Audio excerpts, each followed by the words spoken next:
हम बात शुरू कर रहे हैं आज नेशनल पॉलिटिक्स से, इसलिए कि 2023 के विधानसभा चुनाव के तुरंत बाद लोकसभा का चुनाव होना है देश में, और देश में होना है तो राजस्थान में भी होना है। इसलिए जो भावभूमि पूरे देश में बन रही है, राजस्थान उससे अछूता नहीं रह सकता, या रहेगा या नहीं रहेगा, इस पर भी चर्चा हो जानी चाहिए। कल का दिन भारतीय राजनीति के इतिहास का एक महत्वपूर्ण दिन होने वाला है, इसलिए पेनल्टी कॉर्नर में पहली चर्चा वहीं से। एनडीए की बैठक है दिल्ली में। एनडीए यानी कि सत्तारूढ़ दल के साथ मिलकर चलने वाले दल, कुल 38 दल शामिल होंगे, जो नरेंद्र मोदी को अपना नेता मानते हैं, प्रधानमंत्री को, और बीजेपी के नेतृत्व में चुनाव लड़ने के लिए तैयार हैं, तत्पर हैं 2024 के लोकसभा चुनाव में। 38 पार्टियां हैं, बहुत सारे नाम हैं, नहीं ले सकता। और सामने ही आज से शुरू हो गई है डिनर पार्टी के साथ विपक्षी दलों की एकता की बैठक। विपक्षी दलों की एकता की बैठक बेंगलुरु में हो रही है, जहां कांग्रेस का शासन है। इंपॉर्टेंट बात यह कि सोनिया गांधी खुद इस बैठक में शामिल हो रही है, इससे इस बैठक का महत्व बढ़ जाता है। दूसरी बैठक है, पहली पटना में हुई थी। पटना की बैठक का मैं आपको याद दिला दूं कि केजरीवाल प्रेस कॉन्फ्रेंस से उठ के चले गए थे। आज की बैठक की खास बात यह है कि ममता बनर्जी भी मौजूद हैं, अरविंद केजरीवाल भी मौजूद हैं, और वयोवृद्ध राजनीतिज्ञ शरद पवार भी मौजूद हैं। खुद सोनिया गांधी पहुंची है, राहुल गांधी हैं, खड़गे हैं। कांग्रेस शासित प्रदेश है, होस्ट कर रहा है बैठक को। इंपॉर्टेंट बात यह 26 दल इसमें शामिल हैं। दलों की संख्या पर नहीं जाना चाहिए, क्योंकि वहां 38 हैं, पर किसके पास क्या सामान है, इस पर इंपॉर्टेंट बात होती है। संख्या से कुछ नहीं होता दलों की, वो कितने राज्यों से कितनी सीटों पर प्रभाव रखते हैं, जिता के लाने की क्षमता रखते हैं, दिस इज इंपॉर्टेंट। यहाँ की बैठक की बात राजस्थान को तो बहुत ज़्यादा प्रभावित इसलिए नहीं करेगी कि यहाँ तो टू पोलर सिस्टम है, बीजेपी कांग्रेस। एक हनुमान बेनीवाल और है, जिनका मैं जिक्र बाद में करूँगा। लेकिन देश में विपक्षी एक हो जाएंगे और एक सीट पर एक व्यक्ति को खड़ा करने की कोशिश कर रहे हैं। क्या ये कोशिश संभव है, सफल हो पाएगी? ये बहुत इंपॉर्टेंट सवाल है। आज सारे चैनल, सारे अखबार कल तफसील से आपके सामने ब्यौरा पेश करेंगे, कौन कौन आए, क्या क्या बात हुई, कैसे करेंगे, क्या प्लानिंग हुई। मैं इससे आगे बात करना चाहता हूं आपसे। कुछ सवाल छोड़कर जा रहा हूं। मैं कोई न तो बहुत आशावादी हूं, न निराशावादी हूं, लेकिन यथार्थ की जमीन पर खड़े होकर कुछ प्रश्न राजनीतिक गलियारे में गूंज रहे हैं। उमर अब्दुल्ला भी हैं इस बैठक में, और महबूबा मुफ्ती भी हैं। क्या लोकसभा चुनाव में ये जम्मू कश्मीर में सीटों का बंटवारा कर पाएंगे आपस में? क्लैश ऑफ इंटरेस्ट की बात कर रहा हूं। विपक्षी एकता के नाम पर दोनों मौजूद हैं इस बैठक में, पर क्या 2024 के चुनाव में दोनों एक एक सीट पर एक एक उम्मीदवार, कॉमन उम्मीदवार खड़ा करने पर सहमत हो पाएंगे? Contradiction number 1। नंबर 2 सवाल है ममता बनर्जी का। ममता बनर्जी की मौजूदगी इस बैठक में उत्साह दिला रही है विपक्षी दलों को, लेकिन ममता बनर्जी क्या लोकसभा चुनाव 2024 में कांग्रेस के लिए कोई स्पेस देगी? और सीपीएम के सीताराम येचुरी भी इसमें शामिल हैं बैठक में, तो क्या सीताराम येचुरी की पार्टी को भी कोई स्पेस देंगी ममता बनर्जी, जिनसे वो बिल्कुल लड़के, जिन्होंने सत्ता हासिल की है सीपीएम से, और कांग्रेस के साथ 2 कदम चलने को राजी नहीं है ममता बनर्जी?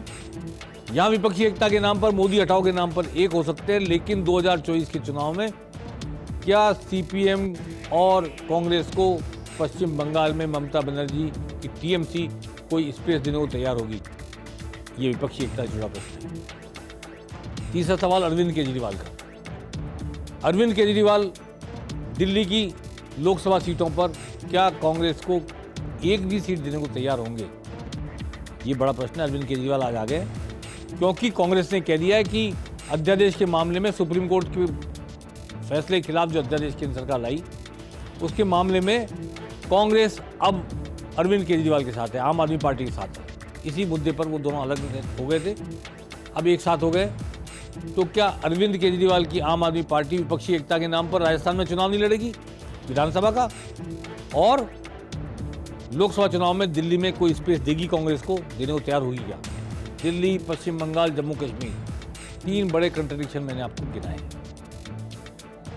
हो सकता है बड़ा दिल करें लोग और एक दूसरे के साथ एडजस्ट करें एक बड़े गोल को प्राप्त करने के लिए, दिल्ली की सत्ता हासिल करने के लिए। इसी तरह उद्धव ठाकरे मौजूद है बैठक में, शरद पवार मौजूद है, कांग्रेस तो मौजूद है ही, तो महाराष्ट्र की राजनीति के तीनों बड़े विपक्षी दल यहाँ मौजूद है। स्टालिन मौजूद है, काफ़ी बड़ा कुनबा, लालू यादव भी आए यहाँ पे, तेजस्वी यादव भी आए, नीतीश कुमार तो है ही इसके करता धरता विपक्षी एकता के अभियान के। ये सब लोग इकट्ठे हुए हैं, ये सब लोग बड़े ताकतवर समुदाय बना लेते हैं। लेकिन ये जो आज एकता दिखाई जा रही है 2024 में सीटों के बंटवारे, उम्मीदवार खड़े करने तक कायम रह पाएगी क्या, और उसके आगे क्या कोई एक नेता चुन पाएंगे क्या, ये सवाल सत्ता के सामने खड़े दलों के लिए मुंह बाए खड़ा है, जनता के सामने मुंह बाए खड़ा है। इसके जवाब खोजने होंगे, देने होंगे। जनता भी जिज्ञासा में है, जानना चाहेगी कि विपक्षी एकता कायम हो भी गई तो कब तक, कितनी, कहां कहां, कैसे कैसे होगी और रह पाएगी 2024 के लोकसभा चुनाव तक या नहीं। अब विपक्षी एकता की बात तो एनडीए ने भी बहुत सारे दल जिनसे, जैसे जननायक जनता पार्टी हरियाणा में उनके साथ है, बुला लिया उनको। ऐसे ही क्रांतिकारी त्रिपुरा की पार्टी है, कोई और पार्टियां छोटी, हम हैं, और राजभर कल परसों आ गए थे एनडीए के साथ, ओम प्रकाश राजभर उत्तर प्रदेश के। आज चिराग पासवान आ गए हैं एनडीए के साथ, रामविलास पासवान के बेटे, वो बिहार से हैं, वो एनडीए के साथ आ गए हैं। तो एनडीए भी अपना कुनबा रीऑर्गेनाइज कर रहा है और ऐसा लगता है कि अगला चुनाव NDA versus UPA consolidated form में हो सकता है। इक्का दुक्का सीटें, 4, 5, 7, 10, 50 सीटें, हो सकता है कि फ्रेंडली लड़ाई भी हो। इसमें सबसे इंपॉर्टेंट बात राजस्थान के लिए है कि हनुमान बेनीवाल की पार्टी ने एनडीए में गई है, न यूपी में गई है। हनुमान बेनीवाल ने पिछला चुनाव एनडीए के साथ कोलैबोरेशन में लड़ा था लोकसभा का, जहां से वो नौगढ़ से सांसद बने थे। किसान आंदोलन पे वो अलग हो गए, गाए बगाए प्रधानमंत्री मोदी के खिलाफ वो बोलते रहते हैं, कांग्रेस के खिलाफ बोलते रहते हैं। न वो यूपीए में बुलाए गए, न यूपीए में गए, न एनडीए में बुलाए गए, न एनडीए में गए। हनुमान बेनीवाल ऊंट किस करवट बैठेगा, अभी ये देख रहे हैं, वॉच कर रहे हैं, या हनुमान बेनीवाल किस करवट बैठेंगे, ये एनडीए और यूपीए देख रहे हैं। दोनों बातें हो सकती है। इंपॉर्टेंट बात यह है कि प्रधानमंत्री नरेंद्र मोदी की जो सभा 28 तारीख को हड़ताल में होने वाली थी तेजा जी की भूमि पर नागौर में, वो स्थगित हो गई है। कहा तो यह गया है कि प्रधानमंत्री मोदी की व्यस्तता के कारण स्थगित हो गई है, लेकिन प्रधानमंत्री मोदी की व्यस्तता कब, कहाँ, कैसी है पहले से पता होता है, इसलिए लोग सहज से मान नहीं रहे इस बात को कि व्यस्तता के कारण स्थगित हुई होगी।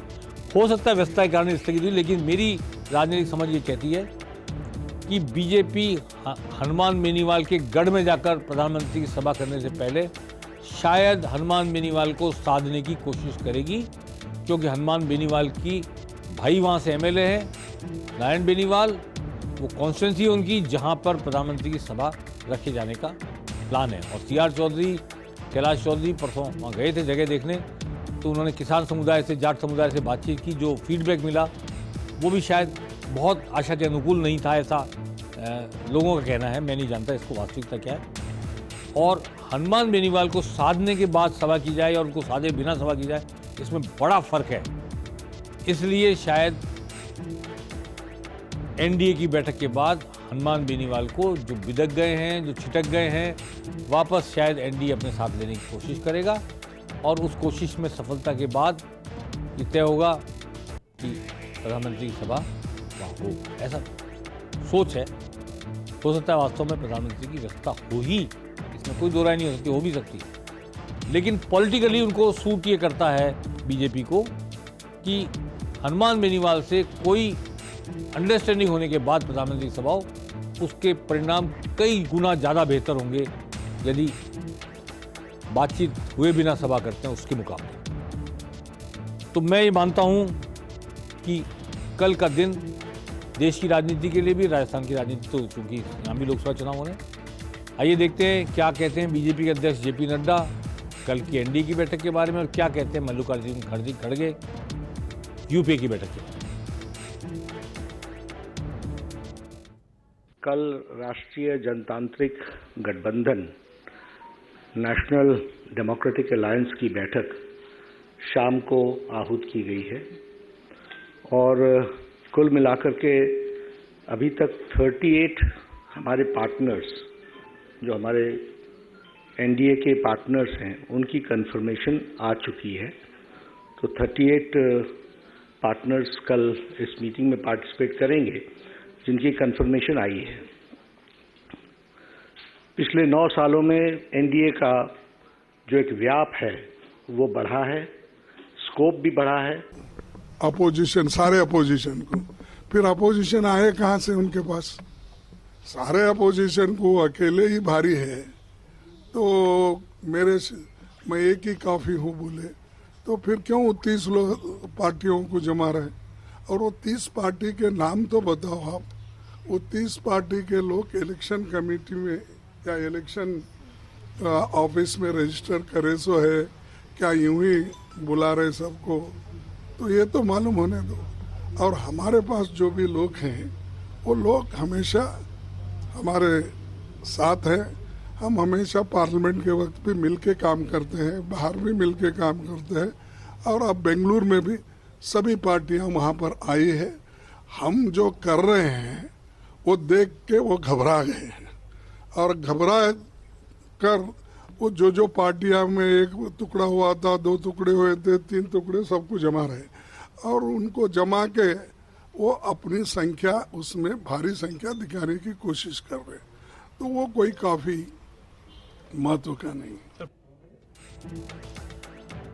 तो देखिए, कल दोनों बैठकें होती है और दोनों तरफ से लोकसभा चुनाव 2024 की तैयारी कल से शुरू हो जाएगी। कल जाजम बिछेगी और उस पर दोनों एनडीए यूपीए तैयारी शुरू करेंगे, एक दूसरे के खिलाफ युद्ध की, संग्राम की रणभेरी बजाएंगे।